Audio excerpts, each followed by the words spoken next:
Աշոտ Մինասյանին կալանավորվել է 2020 թվականի նոյեմբերի 15-ին ներկայացված քննիչի պահանջի հիման վրա։ Այսինքն տեսեք, 2020 թվականի նոյեմբերի 15-ին քննիչը ասում էր, որ Աշոտ Մինասյանը մնալով ազատության մեջ կթաքնվի, կխոչընդոտի քննությանը եւ հնարավոր է կատարի նոր արարք 2020 թվականի նոյեմբերի 15-ին։ Աշոտ Մինասյանը 2020 թվականի նոյեմբերի 15-ին չկալանավորվեց, մնաց ազատության մեջ։ Այսինքն քննիչի ասած այդ գործողությունները, որ ապագային միտված կկատարի, կթաքնվի, կխոչընդոտի,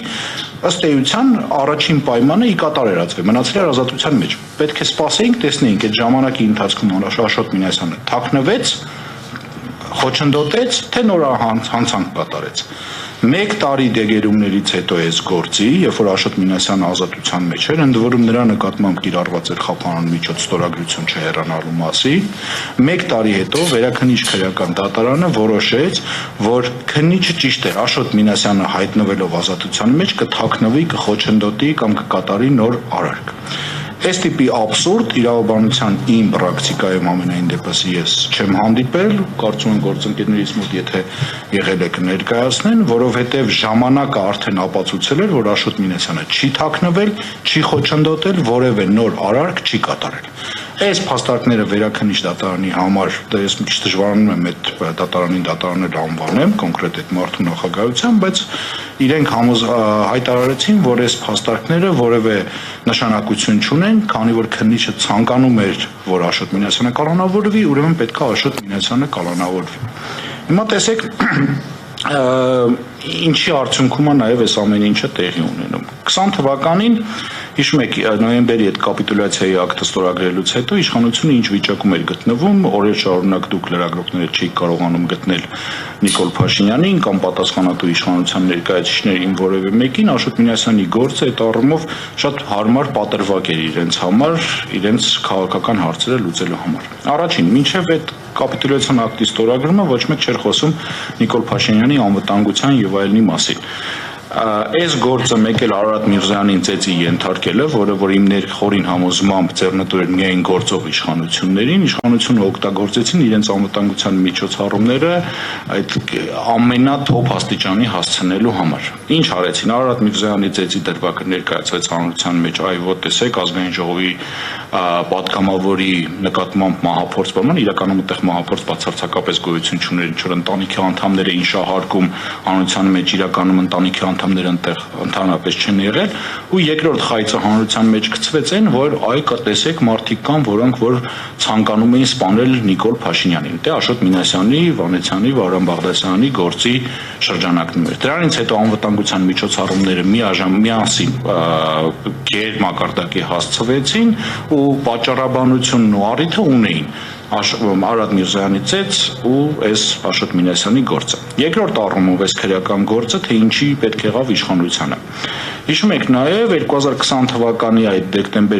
դեկտեմբեր ամիսներին Աշոտ Մինասյանին չկալանավորելուց հետո քաղաքական իշխանությունից ում հարցնում էին, ով այդ ծագերից դուրս էր գալիս եւ որևէ հարց էին տալի, ասում էին մեզ դատական նոր իշխանությունն է պետք, տեսեք, այդքան զենք է հայտնաբերվել, բայց Աշոտ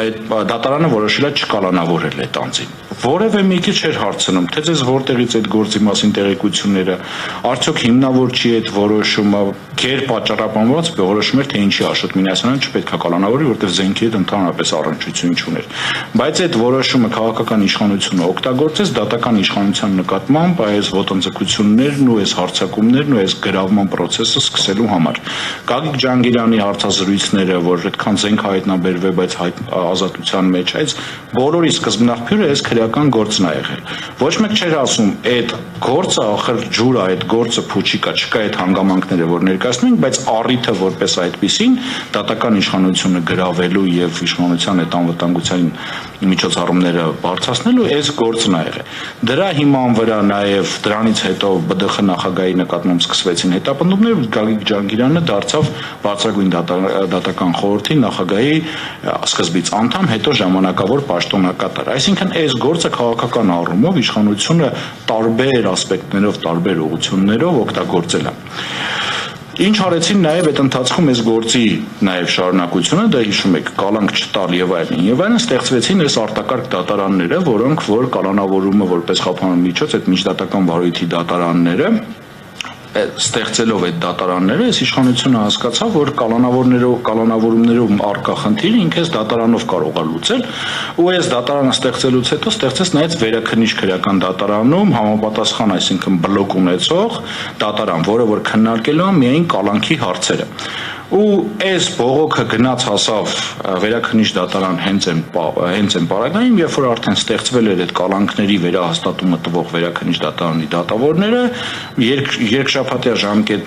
երկշաբաթ առաջ դատավոր նշանակված կամ մի քանի օր առաջ դատավոր նշանակված Տիգրան Սիմոնյանը որոշեց, որ Աշոտ Մինասյանը 1 տարի առաջ կարող էր թաքնվել փաստացի վերջնարդյունք հաներ, որ չէր թաքնվել եւ Աշոտ Մինասյանին կալանավորեցին։ Հիմա տեսեք իրավիճակի ինչպիսին է դատական համակարգում։ Մենք, որ ես ասում եմ գենետիկ անհանդուրժողականությունն, այս սրանն է վերաբերվում։ Մենք ունենք մի իրավիճակ, երբ որ իրավապահ մարմինները, քննչական մարմինները եւ դատախազությունը ըստ էության քաղաքական իշխանության, գործադիր իշխանության մտքին եղած է ի կատար էին ածում։ Իրավական ճանապարհով էր թե այլ ճանապարհով էր ի կատար էին ածում։ Մի օր այդ ի կատար ածվածը գնում էր հասնում էր դատարաններում, որը որ ըստ էության մեծամասնամբ անկախ ֆիլտր էր հանդիսանում, հասկանում էր ճիշտ գործ է քննվել, թե ճիշտ գործ չի քննվել։ Երբ որ թերություններ էր լինում, այդ թերությունները մատնանշում էին եւ այլն այդ գործողությունները կատարում էին։ Քննչական մարմինները, հիշում եք նույնիսկ մի անգամ Նիկոլ Փաշինյանը կառավարության նիստի ժամանակ բողոքեց, որ քննիչները գործը անում են, ուղարկում են դատարան, դատարանները ջուրն են գցում այդ գործը, իրականում ջուրը չէին գցում, այլ օրենքի պահանջներն էին մատնանշում։ Հիմա փոխանակ այդ գործերի քննությունը իրականացնեն օրինական կարգով, այս իշխանությունը այլ ճանապարհով գնաց, դատական համակարգը ավաղավելու, ընդհանրապես արդարադատության համակարգը աղավաղելու ճանապարհով գնաց։ Ինչ է կատարվում։ Քաղաքական իշխանությունը որոշում է X մարդը հանցագործություն է կատարել։ Այդ որոշումի կատարածում իրան ենթակա քննչական մարմինները տարբեր կամ դատախազության միջոցով։ Այդ գործողությունները կատարում են, քրեական գործը հարուցում են, այս անձին ձերբակալում են, կալանավորում են։ Երբ որ այս ժամանակ պետք է այդ ֆիլտրի առջև կանգներ այդ մարդը, այսինքն արդարադատություն հայցեր, ասել ես չեմ կատարել այս գործողությունները կամ ինձ սխալ են կալանավորել, այդ ժամանակ իրենք վերցրեցին ու այդ դատական համակարգը փոխեցին, այսինքն կալանք տվողն էլ դառավ իշխանության այդ սկզբնական որոշումը կայացնող դատարանը։ Դրանից հետո իրենք փոխեցին վերաքննիչ դատարանին դատավորներին, որոնք որ պետքա վերահաստատեին այս գործողությունները, այսինքն այս նախաքննության ընթացքում չեղավ մի հատ օբյեկտիվ, մի հատ ֆիլտր, որը որ պետքա քննարկեր, արդյոք քննիչը ճիշտ է ասում, արդյոք դատախազը ճիշտ է ասում, բոլորը իրենց այսպես ասած կամքը կատարողներն էին։ Ու այս օպերացիայի երկրորդ փուլը կայանում էր նրանում, որ այդ էլեկտրոնային գործերի մակագրման համակարգը վերացվեցին, որովհետև այդ գործերով, երբ որ վերջը ուղարկելու էին դատարան, քննարկվելու էր, այսինքն 10 դատավորից, 20 դատավորից ինչ որ մեկը պետք է այդ քրեական գործը քններ, որը որ պատահականության արդյունք էր լինելու։ Այս իշխանությունը նաև դա ձեռ չէր տալի, որովհետև այդ քրեական գործերի մեջ, այսպես ասած, կարող էին լինել 2, 3, 4 քրեական գործ, որոնք որ մակագրվել են դատավորներին, որոնք որ պատրաստ չեն զանգով արդարադատություն իրականացնել։ Ու իրանք այդ համակարգը վերացրեցին, հիմա բոլոր գործերը, որով որ քաղաքական իշխանությունը հետաքրքրություն ունի, իսկ հետաքրքրությունը հիշեցնեմ այն սկզբից, որ ասացի, այդ կամքն է, որ այս մարդը հանցագործ է։ Իրանք որոշել են, որ այս մարդը հանցագործ է։ Այդ գործերը մակագրվելու է, այսպես ասած, իրենց ենթակա դատավորներին։ Ու այս ամբողջ շղթայի մեջ, իբր թե արդարադատություն պետք է իրականացվի, չկա միտեղ, որտեղ որ անձը կարող է հայցել արդարադատության իրականացմանը։ Չկա ընդհանրապես որևէ օղակ, որովհետև այն դատավորները, որոնք որ արդարադատություն պետք է իրականացնեն, իրանց մեկուսացրել են արդարադատություն իրականացնելուց, իրականացնում են բոլոր նրանք, ովքեր որ պատրաստ են իշխանության քիմքին հաջող արդարադատություն իրականացնել։ Ու այդ շղթայի մեջ փաստորեն ստացվում է, որ ի սկզբանե որոշված, որ այս մարդը հանցագործ է, եզրույթը որևէ օբյեկտիվ տեղ վիճարկման չի ենթարկվում։ Այս է մեր արդարադատության վիճակը։ Ընդ որում ես ուզում եմ նշեմ, որ մենք դա առավել ցայտուն տենում ենք քաղաքական հետապնդման գործ գործերով, այսինքն քաղաքական իշխանության հետաքրքրության ներքո գտնվող գործերով, բայց ես ձեզ վստահեցնում եմ, որ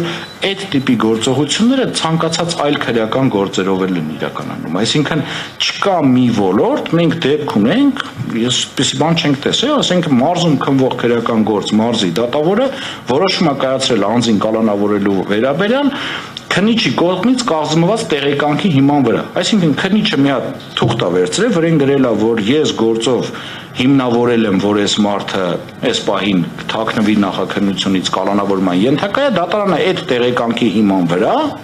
վերցրել անձին կալանավորել է։ Այս համատարած խնդիր է գրում, այս արդարադատության որակի, ասինքն, չգիտեմ, շատ ցածր աստիճանում գտնվելու վրա։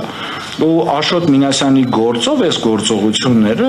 ակնհայտությունից էլ վեր, ես նշեցի, այսինքն դատարանը այսօր գտել է, որ Աշոտ Մինասյանը 1 տարի առաջ կթաքնվեր, այնինչ չի թաքնվել, կամ կխոչընդոտել, այնինչ չի խոչընդոտել։ Ու որևէ քրեական գործ, նաև այս էլ արդարադատության խնդիր, այս վերջի ժամանակներում առավել եւս շարժ չի ունենում։ Նույն Աշոտ Մինասյանի գործը 2020 թվականի նոյեմբերի 15-ից քննվում է, նայում ենք, թե իբր 1 տարի ազգային անվտանգության ծառայության քննչական դեպարտամент պետքա բավականին գործողություններ կատարած լինեն, իրենց առումով, իրենց ասածով այդքան հնչեղ քրեական գործ է, բայց մինչև հիմա մենք չունենք